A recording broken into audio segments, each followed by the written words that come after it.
Welcome back to another episode of Film Buff Bros, and in this episode, we're going to be discussing our favorite 2000s romantic comedy. Smoochy, smoochy. Alright, so I'm going with The 40-Year-Old Virgin. I think it has a great soundtrack. The pacing and cinematography are both very captivating. I love the humor delivered through taboo topics, such as bestiality, racism, virginity, infidelity, vomit, and drunk driving. Steve Carell's awkwardness is really the epicenter of this movie. The editing is perfectly timed with the humor. It's a unique rom-com. The arc of Carell goes from getting laid to finding love.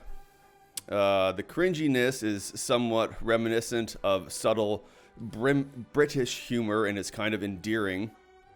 But there's lots of over-the-top, broad humor as well. And the combination of the broad humor and indirect or insinuated funniness makes the film distinct and really enjoyable. Love kind of plays a back seat until late in the second act. And it's not like an obvious kind of typical rom-com. So that's mine. Yeah, it's great to see that raunchy. It was like the new evolution of raunchy kind of films, like the Meatballs and the Chevy Chase kind of ones. And super truthful, relatable. Like Judd Apatow, he did it again the year after, a couple years after with Knocked Up. I've got something that's similar, sort of, but it's Adam Sandler in Punch Drunk Love from 2002. And I think it was one of his first serious roles. And he pulls it off. Like, it's such an interesting, well-written character. He's a weird, quirky, angry character he's almost like the character from Anger Management, where he's just building everything up and he's just mumbling to himself and he's just getting pushed around and picked on.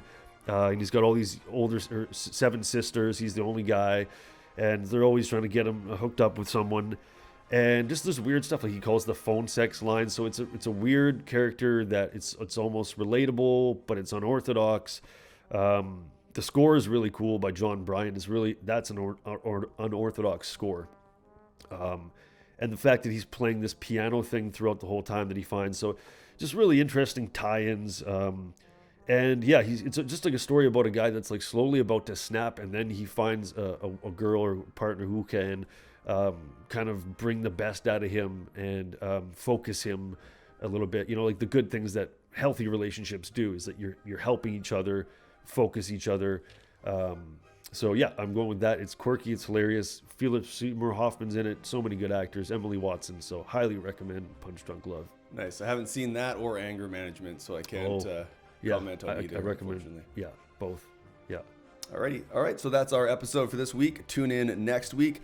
Click down below to subscribe, and then click somewhere around this area to check out the playlist, I don't know what it is. It's our last video and maybe our channel, but if you access that, you'll probably end up accessing all of our awesome content. So check it out and leave us a comment to let us know what other kind of movies we should be reviewing.